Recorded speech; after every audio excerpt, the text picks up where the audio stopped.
Hello students, देखिए ऐसे CHSL 2024 का एग्जाम है, बहुत ही नज़दीक है और इस कम टाइम में आपको अब केवल और केवल ये करना है कि जितने भी प्रीवियस ईयर पेपर हैं बस उनको आप सोल्व करो और इन पे मॉक टेस्ट लगाना स्टार्ट करो। आपकी स्पीड बहुत जरूरी है। अगर आपने जितने भी कंसेप्ट सीख लिए हैं, जितने तरीके सीख लिए हैं, सब कुछ सीख लिया होगा, बट अगर आपकी स्पीड नहीं है तो एग्जाम में आप कुछ भी नहीं कर पाओगे। आपकी स्पीड होना जरूरी है। आपको अप्रोच पता होनी चाहिए कि आपको एग्जाम में कौन सी अप्रोच लगानी होती है जिससे आपको कम से कम टाइम में क्वेश्चन को आप सोल्व कर सको। तो वो अप्रोच पे हम बात कर रहे हैं। इससे पहले मैं 2 अगस्त और 3 अगस्त के 4-4 शिफ्टों के यानी टोटल 8 शिफ्टों के पेपर मैं आपको कंप्लीट करवा चुका हूं। आज की क्लास में हम स्टार्ट करेंगे 5 अगस्त 2023 का जो शिफ्ट 1 का पेपर है उसको हम सोल्व करेंगे। ज्यादा टाइम आपका वेस्ट नहीं करूंगा। केवल और केवल हम एग्जाम अप्रोच की बात करेंगे कि आपको एग्जाम में कैसे करना होता है। 25 सवालों को 2 राउंड में इसको सोल्व करेंगे। पहले राउंड में DI के सवाल और जो क्वेश्चन थोड़े से लेंथी लगते हैं उनको आपको छोड़ना है और सेकंड राउंड में इनको छोड़ देना और सेकंड राउंड में इन्हीं सवालों को आप करोगे। फर्स्ट राउंड में केवल और केवल उन सवालों को करोगे जो आपको देखते ही आ रहा है। 5 सेकंड, 10 सेकंड, 15 सेकंड, इतने ही क्वेश्चंस को आपको सोल्व करना है पहले राउंड में। और सेकंड राउंड में थोड़ा सा कैलकुलेटिव नया सवाल दिख गया उसको छोड़ दो, सेकंड राउंड में सोल्व करना है। ठीक है, वो अप्रोच आपको सिखाने की कोशिश करूंगा। ज्यादा से ज्यादा क्वेश्चन को आपको स्कैन करना है और देखते ही आपको माइंड में कैलकुलेशन करनी है। जितनी ज्यादा माइंड में कैलकुलेशन करोगे उतना ही कम टाइम लगेगा। स्टार्ट करते हैं देखो अपने आज की क्लास। और बस इन क्लासेस को आपको देख के जाना, आपको कॉन्फिडेंस मिलेगा जरूर कि आपको एग्जाम में कैसे करना होता है, कैसे आप 25 मिनट जो 25 सवाल हैं उनको आप 13 मिनट, 14 मिनट, 15 मिनट में कैसे सोल्व करोगे। वो चीजें मैं सिखा रहा हूँ अपने यूट्यूब चैनल पे। इसी चैनल पे आपको सारे जितने भी वीडियोज मिलेंगे उसमें एक ही चीज आपको सिखा रहा हूँ, एग्जाम में कैसे सोल्व करना है। सीख लिया आपने, कंसेप्ट सीख लिया होगा, सिलेबस कर लिया होगा, कहीं से भी आपने कोर्स कंप्लीट किया होगा, बट आपको एग्जाम में लगाना नहीं आता है। वो सारी चीजें आपको बेसिक से बताई जाती है कि आपको इस तरीके से सोल्व करना है, ये करना, बट एग्जाम में अप्रोच दूसरी होती है। एग्जाम में आपको टाइम कम लगाना है क्वेश्चन को सोल्व करने में। जैसे कंपाउंड इंटरेस्ट का सवाल है, तो जब भी कंपाउंड इंटरेस्ट का सवाल आता है इसको हम इफेक्टिव रेट से करते हैं। 3 साल के लिए 10% की रेट से इफेक्टिव रेट क्या होती है? 33.1%। यानी सिंपल 25,000 का 33.1% निकालना है। और सबसे ज्यादा इंपॉर्टेंट रोल होता है कैलकुलेशन का। 25,000 का 33.1% निकालना है। अगर इसको सोल्व करना है तो आप यहां से मल्टीप्लाई नहीं करोगे कि 25 की टेबल बोलोगे, ये करोगे। 25 का मतलब होता है 25 से जब भी हम मल्टीप्लाई करते हैं तो 4 से डिवाइड कर दो, 100 से मल्टीप्लाई कर देते हैं। यानी सिंपली इसको 4 से डिवाइड कर दो, आंसर दिख जाएगा आपको। पॉइंट वगैरह हटा दो, उसका कोई लेना देना नहीं है, डिजिट आपको देखना है। देखो 4 से डिवाइड करोगे तो 4 × 32, 1 बचेगा तो 4 दूनी 8, 3 बचेगा, 3/4 का मतलब क्या होता है? 75। तो यहां से हो गया 8275। जो आंसर आएगा वो 8275 आएगा। 28275 डिजिट आएगा, ये आंसर हो गया। अब यहाँ पे ना तो हम परसेंटेज निकाल रहे हैं, ना हम पॉइंट को इग्नोर कर रहे हैं, कुछ भी कैलकुलेशन नहीं कर रहे, केवल मैं इसको 25 से मल्टीप्लाई करके डिजिट निकाल रहा हूँ। आंसर आ गया यहाँ से 8275, ये आंसर होगा। और ये सवाल करने में कितने सेकंड लगेंगे? ओनली 5 सेकंड लगेंगे इस टाइप के सवाल को करने में। ये अप्रोच रहनी चाहिए आपकी एग्जाम में। Tan theta minus cot theta अगर 4 है, ten square theta coat square theta चाहिए, स्क्वायर में दे रखे हैं, दोनों तरफ स्क्वायर कर दीजिए।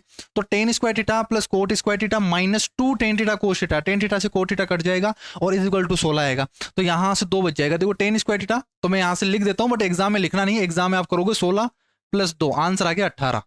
ये इतना ही करना है, बाकी कैलकुलेशन माइंड में हो गई। बट बताता हूं कैसे करेंगे। दोनों तरफ आप स्क्वायर करोगे तो ten square by A square हो गया, तो यहां से ten square theta plus coat square theta, ये बी स्क्वायर हो गया, माइनस 2ab जैसे ही करोगे तो ये टेन थीटा और कोट थीटा क्या हो जाएंगे? कट जाएंगे एक दूसरे से।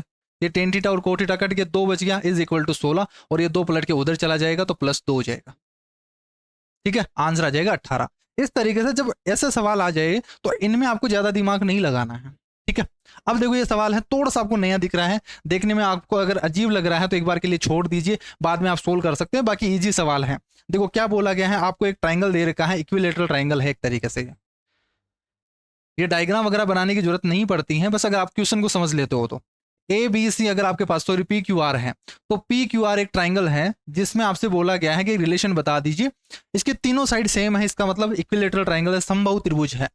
PM है वो QR पर परपेंडिकुलर है, PM है ये इस पे परपेंडिकुलर है। निम्नलिखित में से कौन सी इक्वेशन है वो सही है? तो आपको रिलेशन बताना है PM और PQ के बीच में, यानी साइड और परपेंडिकुलर के बीच में। क्या आपको ये हाइट पता है क्या इक्विलेटरल ट्राइंगल की? हाइट का फॉर्मूला क्या होता है?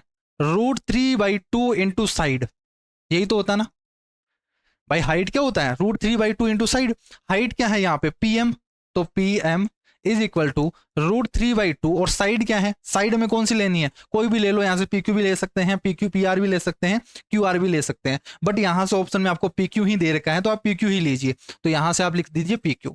बट यहाँ पे सभी में स्क्वायर है तो दोनों तरफ आप स्क्वायर कर दीजिए, तो यहाँ से क्या आ जाएगा, P M square is equal to 3/4 P Q square, ये बनेगा। 4 को इधर ले आएंगे तो P4PM square is equal to 3PQ square. कौन सा ऑप्शन करेक्ट है वो करेक्ट पर टिक लगाइए, आंसर बढ़ जाएगा। 4P स्क्वायर 4PM का स्क्वायर आएगा, तो PM का स्क्वायर जिसमें 4 आए हैं यहाँ से, ये वाला, ठीक है, यहाँ से ऑप्शन हो जाएगा 3, जिसमें 4PM square is equal to 3PQ square हो गया। नेक्स्ट सवाल देखो यहाँ से, अब डीआई के सवाल हैं, इनको छोड़ दीजिए आप। डीआई के सवाल, इसमें 3 सवाल पूछे गए हैं, 25 सवालों में से 3 सवाल क्या हैं, डीआई के सवाल हैं, तो इनको छोड़ देंगे फर्स्ट राउंड में, इनको करना ही नहीं है, चाहे कितना भी इजी आए मत करना यहाँ से, क्योंकि यहाँ से 2-3 सवाल जैसे मिक्स में आ गए तो फिर वही दिमाग चलता है अपना, एक साथ दिमाग चलाओ डीआई के सवालों में। नेक्स्ट देखो यहाँ से इस टाइप के सवाल हैं जो सर्किल से बेस्ड सवाल है, एक क्वेश्चन आपका फिक्स है 110% आएगा, टेंजेंट थ्योरम पाएगा। यहाँ से बोला गया है कि पीएस और पीटी है वो सेंटर वाले एक वर्ड के बाहर एक बिंदु पी से स्पर्श रेखाएं खींची गई है, टेंजेंट लाइन है, यानी एक सर्किल है जिसपे ये 2 टेंजेंट लाइन है, ये एक हो गई पीएस और एक हो गई पीटी, पीएस और पीटी। ओ इसका सेंटर है तो ओ इसका सेंटर है। एस और टी वर्त पर बिंदु इस प्रकार है कि एस पी टी, जो एस पी टी है ये वाला एंगल है, ये 130 डिग्री दे रखा है, और हमसे पूछा क्या गया है ओ एस टी का मान क्या होगा, ओ एस टी का मान ये वाला एंगल क्या होगा। तो हमेशा इसके पॉइंट ध्यान रखना, ये जो पॉइंट होता है ये वाला क्या होगा कि ये जो एंगल होता है पी होता है, और इसके बीच में जो एंगल बनता है वो हमेशा इसका आधा होता है, यानी अगर ये एंगल थीटा दे रखा है तो बीच में जो एंगल बनेगा वो हमेशा θ/2 बनेगा, हमेशा θ/2 बनेगा। बहुत इंपॉर्टेंट कंसेप्ट है, बहुत पुराना क्वेश्चन है ये।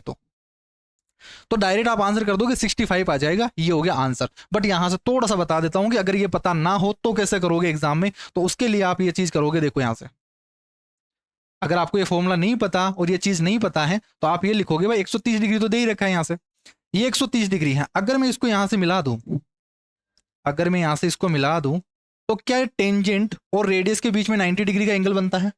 इसी तरीके से इस रेडियस और इस टेंजेंट के बीच में क्या बनेगा, 90 डिग्री का एंगल बनेगा। ये क्वाड्रिलेटरल बन गया, यहां से पूरा का पूरा क्वाड्रिलेटरल बन गया।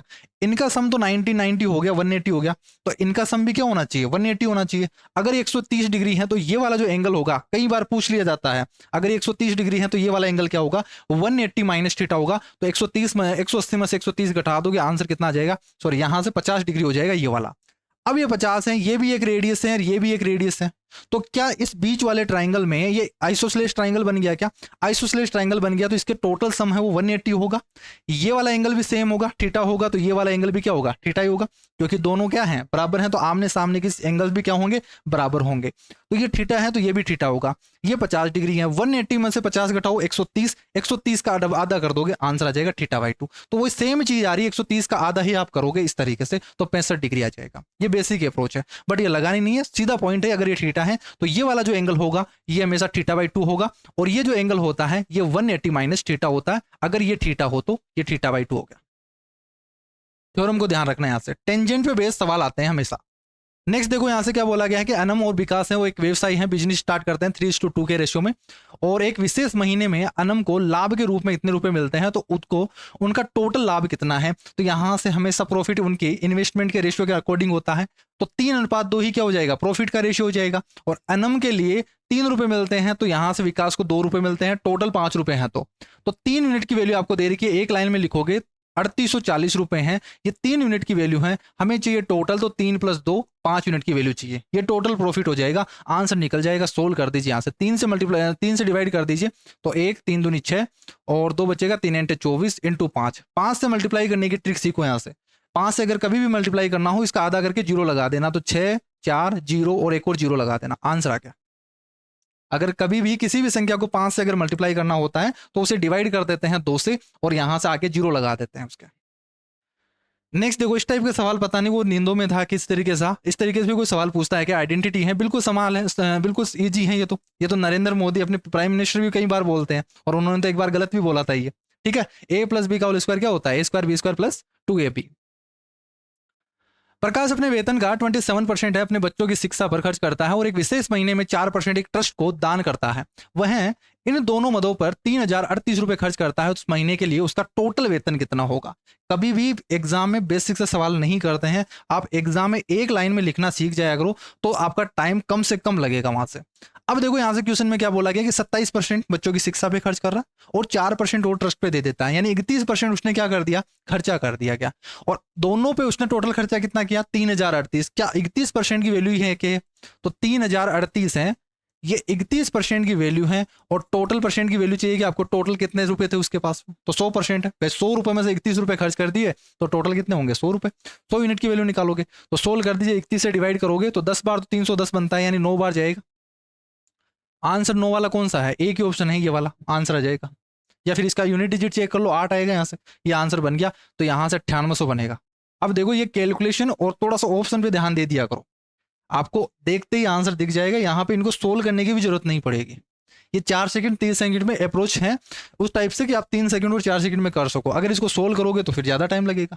अब दिख गया यहाँ से कि 31 से डिवाइड करने पर भाई किससे मल्टीप्लाई करेंगे, 8 से मल्टीप्लाई करेंगे तभी एग्जैक्ट होगा। अगर मान लेते हैं एग्जैक्ट नहीं होगा, फिर भी आप देख सकते हो यहाँ से कि एक बार डिजिट करते ही कितनी बार जाएगा, लगभग 9 बार जाएगा। तो 9 बार जाएगा तो एक ही ऑप्शन आपका दे रखा है 9 बार। नेक्स्ट देखो यहाँ से सिंप्लीफिकेशन का है, तो ये तो सिंपल करना पड़ेगा। 4 और 4 8 है, 8 का स्क्वायर करोगे 64 इंटू -2 हो गया, तो -2 कर दीजिए यहाँ से। 64 का डबल करोगे, 64 का डबल क्या होता है 128, 6 दूनी 12, 128 और प्लस 20% ऑफ 400, 400 का 20% निकालोगे यानी 1/5 करना है तो 80 हो गया, प्लस x% ऑफ 30 यानी 30 x डिवाइडेड बाई 100 होगा, इज इक्वल टू 30% ऑफ 30 है तो ये कितना हो जाएगा 9 हो जाएगा यहाँ से, ये हो गया।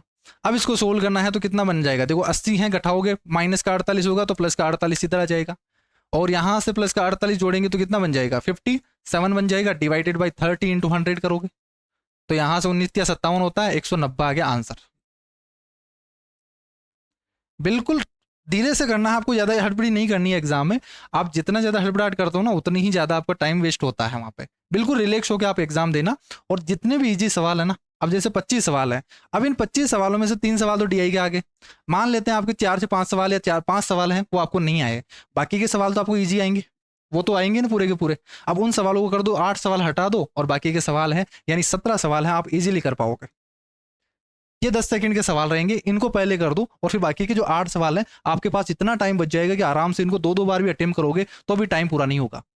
एक फुटकर विक्रेता है, वो 44 कलमों के अंकित मूल्य का 50 कलम खरीदता है, यानी क्या बोला है, ये 44 पेन्स है कि अंकित मूल्य पर 50 पेन खरीदता है। यानी देखो ये रिटेलर बाइज 50 पेन्स खरीदता है किस पे, एट द मार्क प्राइस। तो 50 पेन का मार्क प्राइस इतना होगा, अगर मैं एक पेन का मार्क प्राइस MP मानू तो ये 50 पेन का क्या हो गया, मार्क प्राइस हो गया।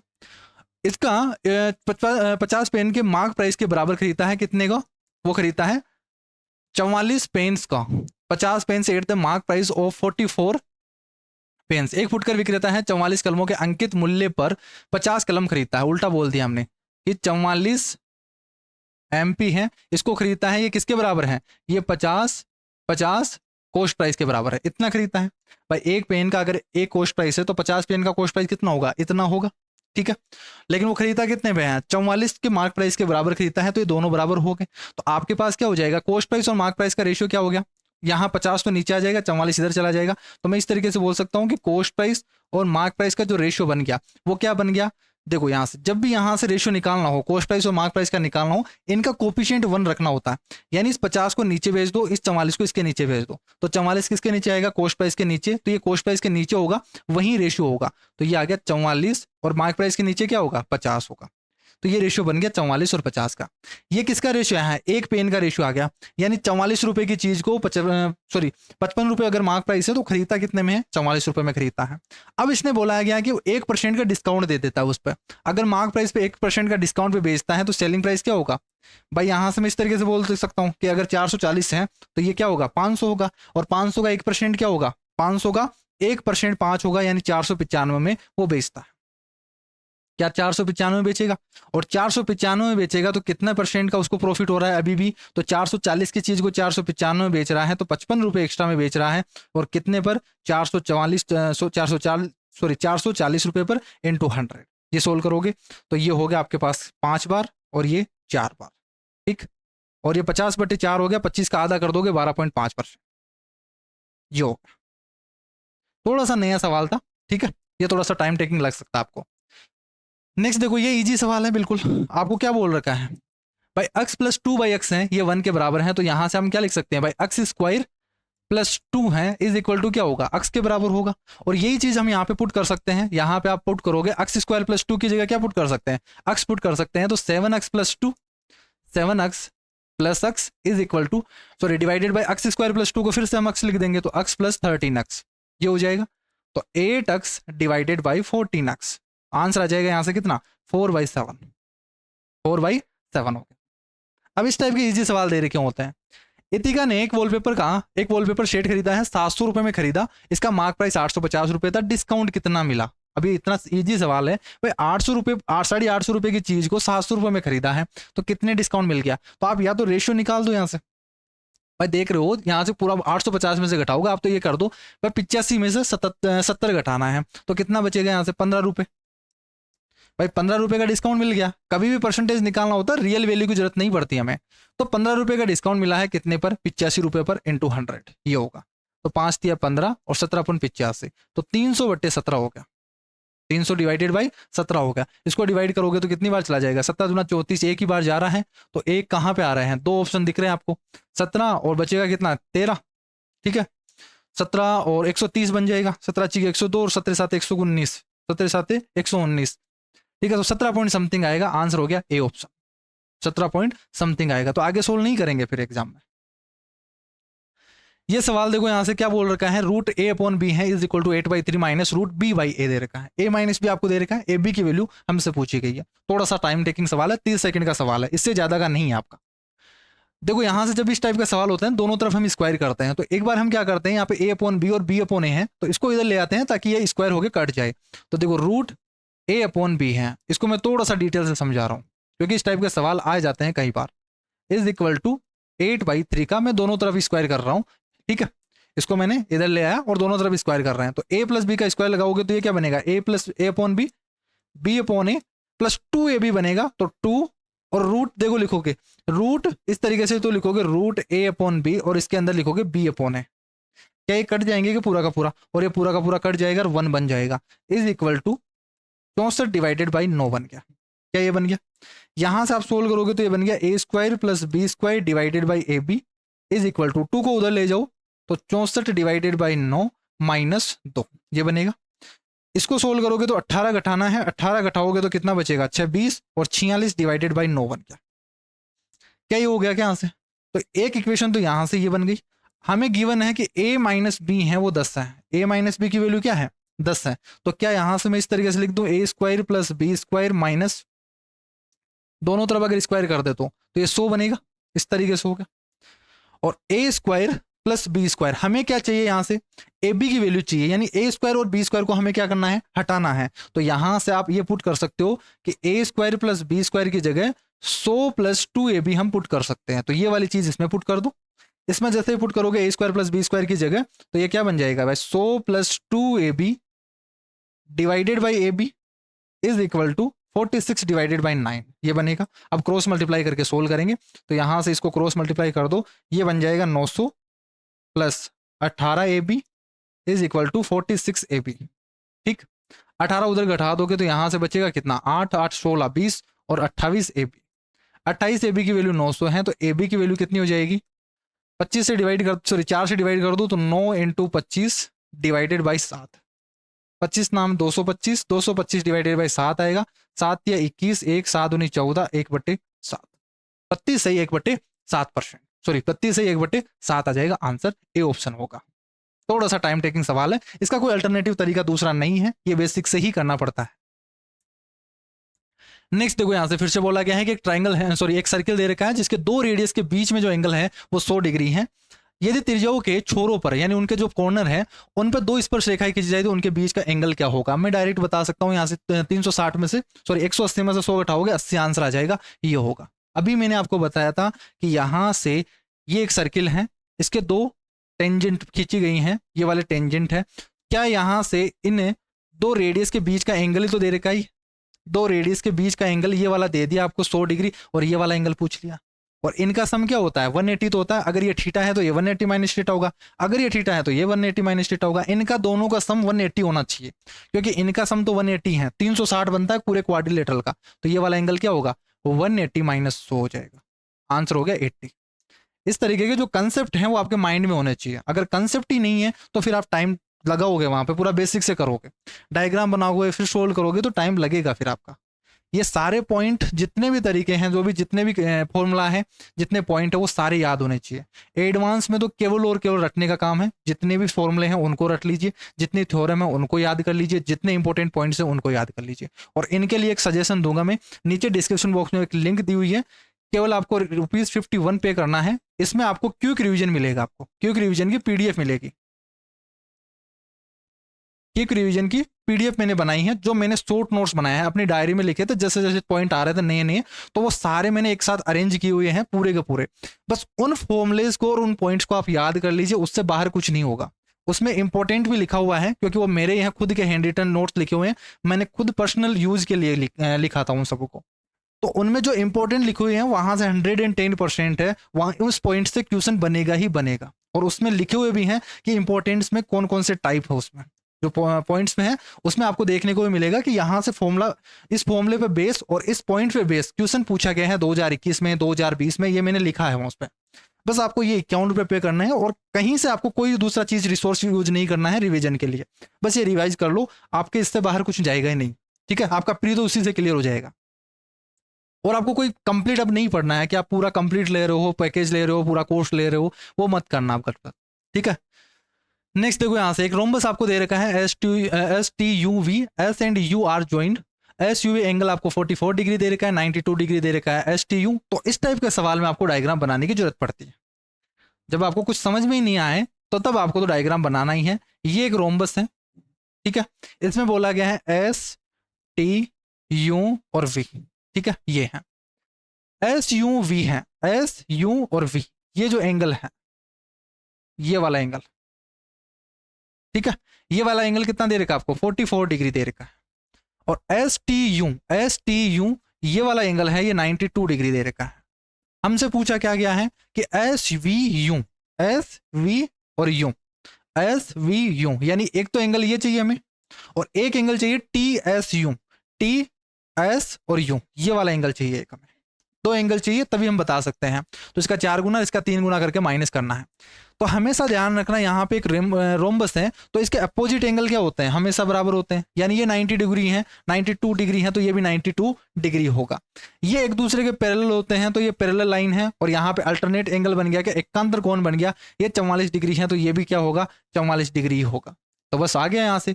तो यहाँ से 4 into SVU 92 degree minus 3 into 44 degree, ये सोल्व करना है। तो क्या जाएगा यहाँ से 4 दूनी 8 और 9 चौक 36, माइनस 4 तिया 12 और 13, यहाँ से 132 हो जाएगा। सोल्व करोगे 6, 3 और 2, 236 आ जाएगा, 236 हो जाएगा। ए ऑप्शन हो जाएगा।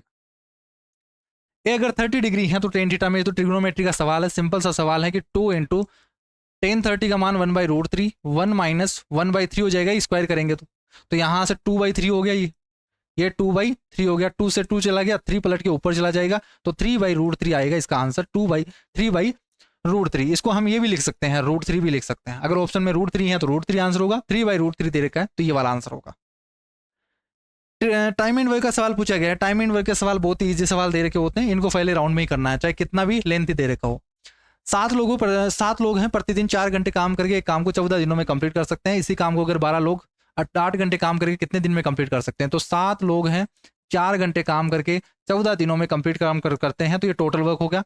इस काम को 12 व्यक्ति हैं, ये 8 घंटे में करना चाहते हैं, तो कितना टाइम लगेगा, ये हमसे पूछा गया है। तो सोल्व कर देंगे यहाँ से, 4 दूनी 4 तिया 12, और तो किसी से डिवाइड 4 से, और ये 7 से, तो 49 डिवाइडेड बाय 12 आ गया, 12 चौक 48, 1/12, 4 से 1/12 दिन लगेंगे इस काम को कंप्लीट करने में।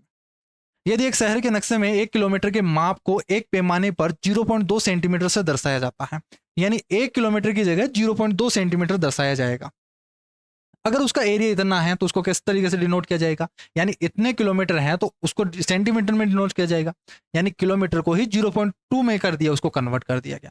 तो यहाँ से 1 किलोमीटर की वैल्यू कितनी देर की है, यहाँ पे 0.2 सेंटीमीटर देर की। हमें तो चाहिए स्क्वायर में, चाहिए कि 1 किलोमीटर स्क्वायर दे रखा है, स्क्वायर करोगे तो कितना आ जाएगा, यहाँ से 2 का स्क्वायर 4 डिवाइडेड बाई 100 बनेगा, यानी 0.04 होगा, एक तरीके से 0.04 सेंटीमीटर होगा।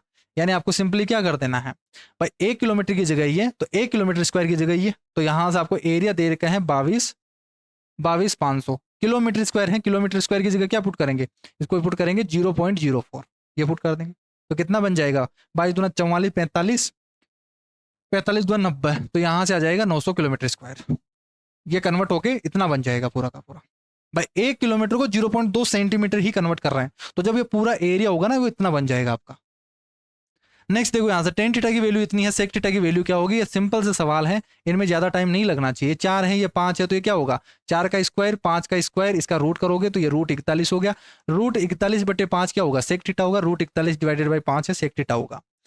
3 है, धातु के 3 घनों की, ये वाला क्वेश्चन है थोड़ा सा कैलकुलेटिव है, पूरे 25 सवालों में ये क्वेश्चन आपका कैलकुलेटिव है, इसमें आप फंस सकते हो अगर आपको क्यूब याद नहीं है तो।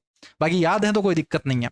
धातु के 3 घनों के भुजाएं हैं वो 15, 18, 25 है। इन घनों को मिलाकर एक बड़ा एक पिघलाने पे बने हुए घन की भुजा बतानी है। तो जब भी पिघलाया जाए, किसी भी सेब को अगर पिघलाया जाता है तो यानी आपको क्या किया जाता है, उसका वॉल्यूम हम इक्वल करते हैं कि जितना वो पिघल के बनेगा दूसरा प्रोडक्ट उससे बनाया जाएगा, तो हमेशा उसका वॉल्यूम इक्वल करते हैं। तो क्यूब दे रखा है, तो इसका क्यूब क्या होगा, पहले वाले का 15 क्यूब, दूसरे वाले का 18 क्यूब, तीसरे वाले का 25 क्यूब। ये टोटल मटेरियल आ गया आपके पास, और ये मटेरियल से आप एक नया क्यूब बनाओगे जिसकी साइड ए है, तो इसका वॉल्यूम क्या होगा, एक क्यूब होगा। ये वॉल्यूम और ये वॉल्यूम हमने क्या कर दिया, बराबर कर दिया। ठीक है, अब सिंपली यही करना है कि इनको जोड़ना है और इसका क्यूब रूट करना है, तो ये ए वाली साइड आ जाएगी। यानी क्यूब अगर इसका साइड निकालनी है तो इसका क्या करोगे, क्यूब रूट करोगे, यही करोगे। 15 का क्यूब कितना होता है, 15 का क्यूब होता है 3375। अगर याद नहीं है तो याद कर लेना, यहाँ से टोटल 25 तक मिनिमम आपको 15-20 तक तो पता होना चाहिए, बाकी 25 का 26 का इस तरीके से थोड़ा बहुत याद रहना चाहिए। 3375 ये हो गया, या मैं बता देता हूँ यहाँ से, देखो 11 से बता देता हूँ, एक बार याद हो जाएगा आपका। 13 31, 12 का होता है 17 28, 13 का होगा 21 97, 14 का हो जाएगा 27 44, 15 का होता है 33 75, 16 का हो जाएगा 40 96, 17 का हो जाएगा कितना 49 13, 18 का 58 32, 18 का 58 32, 19 का 68 59, और 20 का होता ही है, पता ही है 20 का तो कितना होता है 8000 होता है। 21 का होता है 92 61, 22 का कितना होता है, ठीक है 21 तक याद कर लीजिए आप, इतना याद कर लीजिए। और जो 25 का होता है वो होता है 15 625, ये होता है, इतना वो होता है। ये चीज़ें तो आपको पता होनी चाहिए। तो 15 का हो गया 33 75, 18 का होता है 58 32, तो इसको जोड़ दीजिए 58 32, और 25 का कितना होता है 15 625 होता है। इन सभी को जोड़ोगे 5 10 12, एक चला जाएगा 7 3 10 और 3 13, 8 4 12, 12 और 6 18, 5 10 13 और 14 2, तो ये बन गया आपके पास 24 832, 24 832। अब इसमें जो भी कॉमन आ रहा है आपको क्यूब रूट लेना है। तो यहाँ से जब आप कॉमन लोगे तो यहाँ से देखो 8 से कॉमन आ रहा है, यहाँ से 8 से डिवाइड हो रहा है, तो एक बार 8 कॉमन ले लेते हैं यहाँ से, तो 8 या 24 8 और 8 चौक 32। अभी भी इसमें 4 और कॉमन आ रहा है, तो 4 और ले लेते हैं, 4 7 28, 3 बचेगा, 4 7 28 और 4 5 24, 8 × 4 ये होगा 4। और अभी इसमें 2 कॉमन आ रहा है, तो 3 दूनी 6, 3 दूनी 6, 8 दूनी 16, 8 × 4 × 2, ये बन गया क्या, तो 8 20 64 बन गया। तो 4 का क्यूब होता है, 4 बाहर आ जाएगा यहाँ से 4 बाहर आ जाएगा, क्यूब रूट करेंगे तो 300, यहाँ पे 388 होना चाहिए। जब आप कॉमन लोगे तो यहाँ से 388 बनेंगे, सोल्व करेंगे तो बाहर 4 आ जाएगा और 388 बन जाएगा, ये आंसर आ जाएगा आपका। ठीक है, और ये 388 क्या है, क्यूब रूट है 4 × क्यूब रूट ऑफ 388, ये होगा, तो ये आंसर आ जाएगा यहाँ से। एक व्यापारी है अपने स्टोर से खरीदी हुई वस्तुओं पर 10% की छूट की घोषणा करता है। 560 रुपए का बैग, 90 रुपए की एक अभ्यर्थी की पुस्तिका है, 45 रुपए का एक पेन खरीदता है। टोटल उसको कितना डिस्काउंट मिला है, ये हमसे पूछा गया। यानी टोटल कितनी प्राइस हो गई, टोटल मार्क प्राइस कितना है वही तो देखोगे। 560 प्लस 90 प्लस 45 जोड़ोगे तो कितना बन जाएगा 600, 605 और 695 बन गया। तो 695 टोटल है, इस पे 10% का डिस्काउंट मिला है, 10% का डिस्काउंट मिला है, तो इसमें से कम कर दोगे। और वो बोला क्या है, टोटल डिस्काउंट कितनी है, डिस्काउंट ही हमसे पूछा गया, 10% ही पूछा गया है, तो 69.5%, 69.5 रुपीज का उसको डिस्काउंट मिलेगा। ऑप्शन जो होगा ना यहाँ से इसको चेंज कर लीजिए, 69.5 ये होगा आंसर। अब ये 3 सेकंड 4 सेकंड के सवाल हैं। एक दुकानदार है, वो 40 केजी की चीनी को 42 रुपए पर केजी के हिसाब से बेचने का दावा करता है। और हमेशा ध्यान रखना, ये इस टाइप के सवाल है ना डिसऑनेस्ट सेलर वाले, ये मोस्ट इंपॉर्टेंट है, अभी ट्रेंडिंग में चल रहे हैं इस टाइप के सवाल। तो जितने भी सवाल इस डिसऑनेस्ट टॉपिक से पूछे गए हैं वो सभी सवाल आपको प्रैक्टिस करके जाना है, इनसे बेस्ड सवाल पूछे जाएंगे। आप चाहे एसएससी का कोई सा भी एग्जाम देना, अभी ट्रेंडिंग सवाल चल रहे हैं इसके।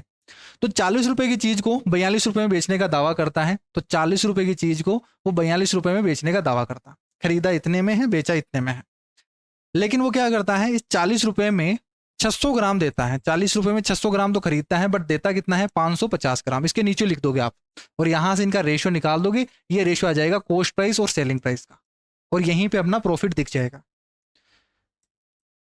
देखो यहां से सोल्व करेंगे, 0 से 0 चला गया, 0 से यहां पे 0 चला गया, 4 से डिवाइड करोगे ये तो 3 बार 2 बार, और यहां से सोल्व करोगे 21 बार, तो ये हो गया 55 से, ये 55 इधर आ जाएगा, 55 से 21 का रेशियो हो गया, तो 21 या 63, 55 क्रॉस मल्टीप्लाई कर दोगे तो 63 हो गया। यानी 55 रुपए की चीज पर, 55 रुपए की चीज को वो 63 रुपए में बेचता है, तो ओवरऑल उसका प्रॉफिट कितना हो गया, आप बोलोगे 13 रुपए का प्रॉफिट हो गया। कितने पर, 55 रुपए पर, 13 रुपए का प्रॉफिट हो गया 55 रुपए पर, इंटू 100 कर दो। ठीक, सोल्व करोगे यहां से तो 5 से डिवाइड कर दीजिए 11 बार, और 5 से डिवाइड करोगे तो 20 बार, तो 13 दूना 26, 260 डिवाइडेड बाई 11, 11 दूना 22, 4 बचेगा तो 11 33, और 7/11, 23 पॉइंट समथिंग आएगा आंसर। कुछ मिस्टेक हो गई क्या यहाँ से? देखो 40 रुपए की चीज है, 40 रुपए की चीनी को वो 42 रुपए के मूल्य पर बेचने का दावा करता है, तो 40 से 42 में बेचेगा। 40 रुपए में 600 ग्राम के स्थान पे वो 550 ग्राम बेचता है, तो 600 से 550 ग्राम देता है। ठीक है, यहां से 0 से ये 0 चला गया, 0 से यहां से 0 काटेंगे तो ये चला गया, अगर 2 से काटेंगे तो 3 बार चला गया, इस 2 से काटेंगे तो 21 बार ये चला गया, तो यहाँ पे 21 बार 42 होगा। ठीक है, और यहां से 55 है, तो यहां से तो उसका प्रॉफिट थोड़ी हो रहा है, फिर तो लॉस हो गया। अगर इस तरीके से करेंगे तो 600 ग्राम के स्थान पर केवल 550 ग्राम ही देता है, उसका प्रॉफिट कितना होगा? ठीक है, एक बार दोबारा लिखते हैं इसको। तो 40 रुपए की चीज को, 40 रुपए पर केजी चीनी को 42 रुपए पर केजी पर बेचने का दावा करता है। ठीक, खराब तराजू का प्रयोग करता है, तो 600 ग्राम, वो 40 रुपए में 600 ग्राम के स्थान पे 550 ग्राम देता है, ये कम वजन देता है यहाँ पे। ठीक, अब यहां से सोल्व करेंगे तो 0 से यहां से रेशियो निकाल रहे अपन, इस 0 से ये 0 चला जाएगा, इस 0 से काटेंगे तो ये 0 चला गया, 2 से काटेंगे तो 2 बार चला गया, ये 3 बार हो गया। ठीक, और यहां से इस 2 से काटेंगे तो ये हो गया आपके पास 21 बार। ठीक, और क्रॉस मल्टीप्लाई करेंगे तो ये 55 हो गया, और ये रेशियो आ गया 21 या 63 का। ठीक, यहां पे कितना प्रॉफिट हो गया, तो ये प्रॉफिट हो गया आपका 5 और 3 8 रुपए का प्रॉफिट हुआ है। ठीक है, 8 रुपए का प्रॉफिट हुआ कितने पर, 55 पे इंटू 100, 5 से डिवाइड करोगे तो 20 पंजे 100, 5 से डिवाइड करोगे 11 बार, तो ये हो गया 8 दूनी 16, 160 डिवाइडेड बाई 11 आ गया। यहां से सोल्व करोगे तो एक बार 5 हो गया, 11 चौक 44, 6/11 हो गया, 14 पॉइंट समथिंग आएगा। ठीक है, 14 सही, 6/11 है तो 14 पॉइंट समथिंग आएगा, आंसर डी ऑप्शन होगा। यदि 130 मीटर लंबी एक रेलगाड़ी है, उसी दिशा में जिस दिशा में रेलगाड़ी चल रही है, 12 किलोमीटर की दिशा से चल रहे हुए एक व्यक्ति को पार करने में 6 सही 1/2 सेकंड लगते हैं, तो इसका तो रेलगाड़ी की चाल कितनी है? ये रिलेटिव स्पीड का सवाल है। अगर आपको कंसेप्ट पता है कि देखो ट्रेन है, इसकी लंबाई आपको दे ही रखी है, ऐसे डायग्राम बनाना नहीं है, बट कंसेप्ट आपको पता होना चाहिए, वो सिखा रहा हूं मैं यहाँ से। एग्जाम में क्या करोगे वो भी बताएंगे। देखो ये व्यक्ति है, वो आगे चल रहा है किस स्पीड से, 12 किलोमीटर पर ओवर की स्पीड से, और ये ट्रेन भी इसी डायरेक्शन में चल रही है, इसकी स्पीड आपको चाहिए, तो मान लेते हैं जो इसकी स्पीड है वो किलोमीटर पर ओवर है, किलोमीटर पर ओवर में पूछा तो किलोमीटर पर ओवर में हम मान लेते हैं।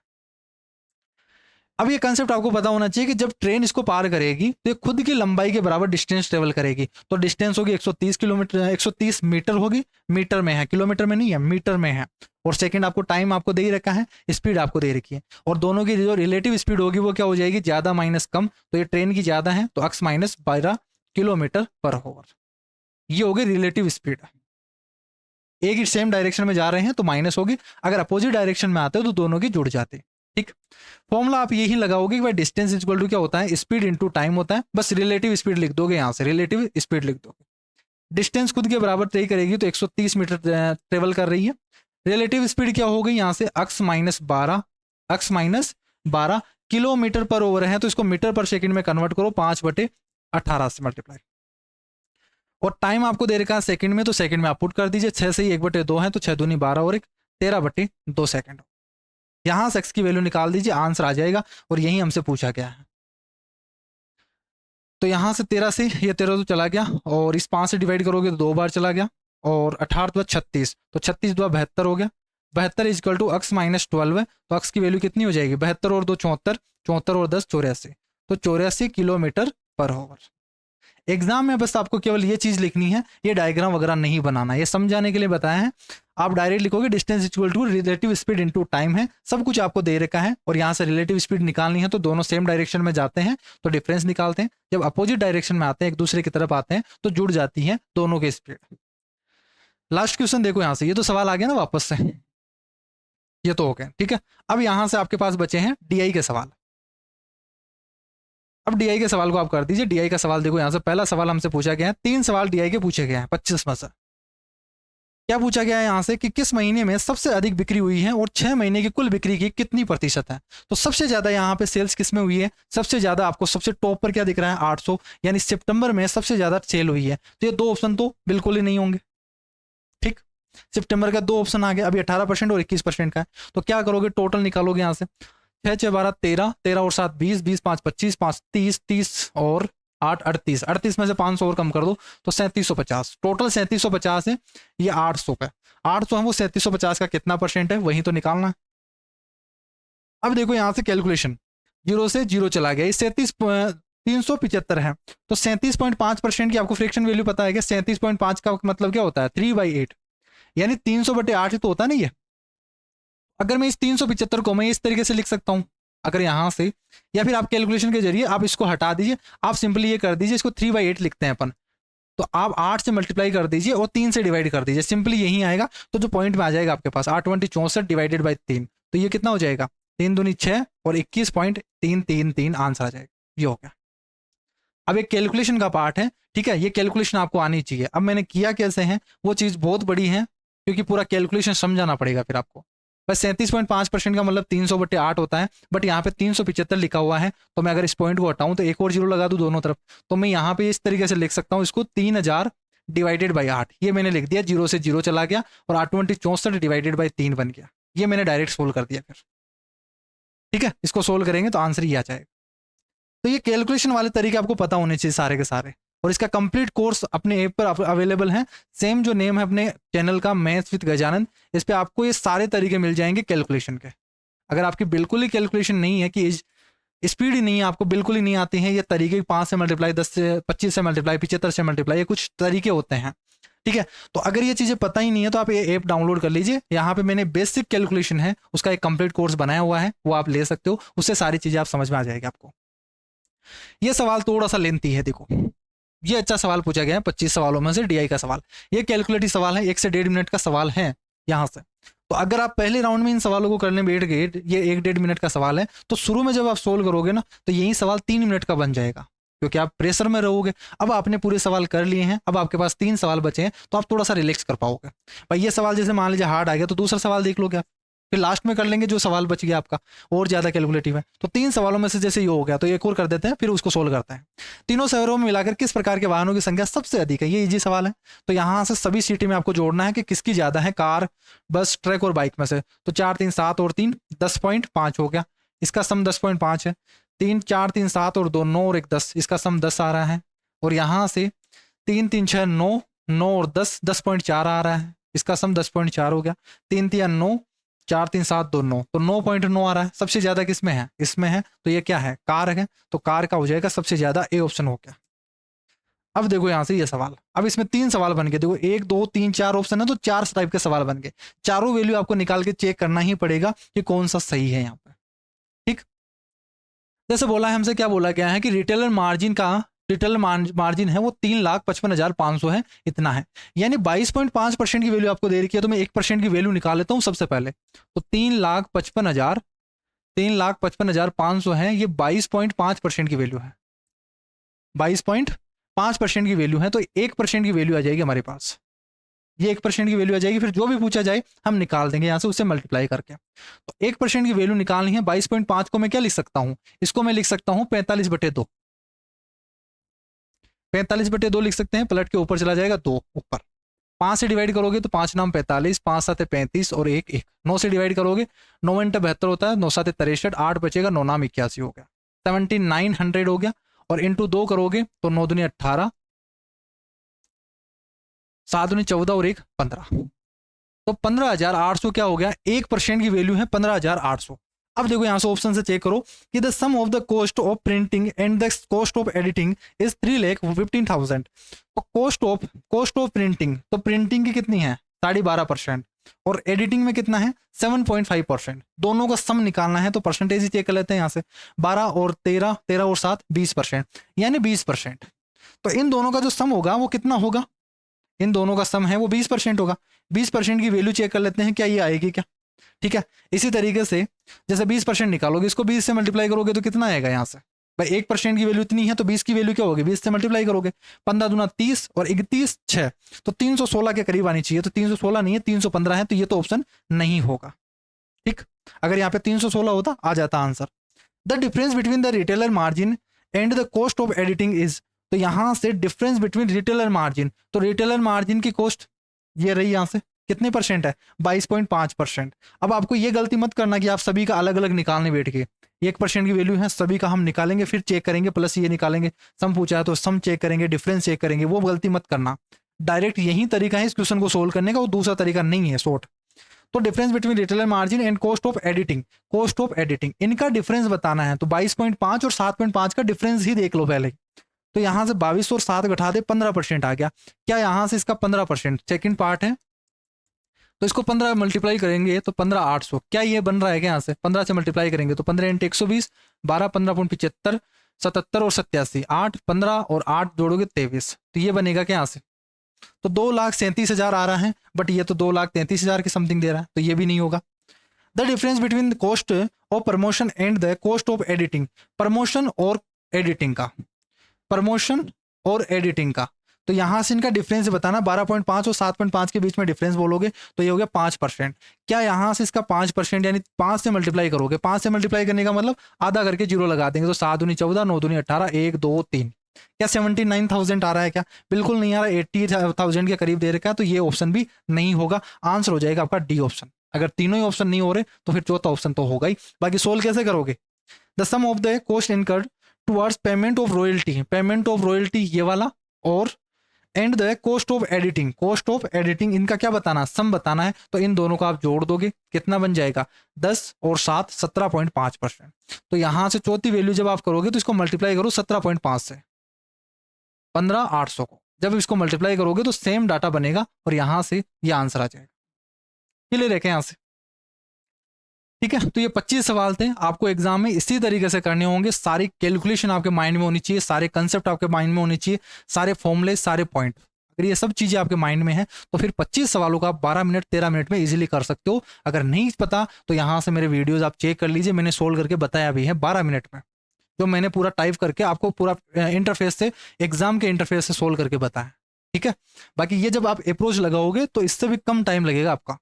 आप अगर इन सभी वीडियोस को, सभी क्लासेस को आप देख लेते हो तो आपका 15 से 20 मिनट, आप 25 सवालों को 15 से 20 मिनट में इजीली कर पाओगे, इजीली, ठीक है। बाकी इनकी पीडीएफ आपको टेलीग्राम चैनल पे मिल जाएगी, नीचे डिस्क्रिप्शन बॉक्स में उसकी लिंक दी हुई है, वहां जाके आप ज्वाइन कर सकते हो। और अगर किसी तरीके से आपको मेरे को पढ़ना है, मेरा बैच लेना है, तो गूगल प्ले स्टोर से आप maths with Gajanand app download कर लीजिए और वहां से आप ज्वाइन कर सकते हैं। बाकी आप हैंड रिटन नोट्स और जो भी कोर्सेस हैं वो सभी आपको वहीं पे अवेलेबल हो जाएंगे, ठीक है। नीचे डिस्क्रिप्शन बॉक्स में उसकी लिंक है, वहां आप चेक कर सकते हो। आज की क्लास में इतना ही, नेक्स्ट क्लास में मिलते हैं एक नई शिफ्ट के साथ में। तब तक के लिए bye bye, take care, thank you.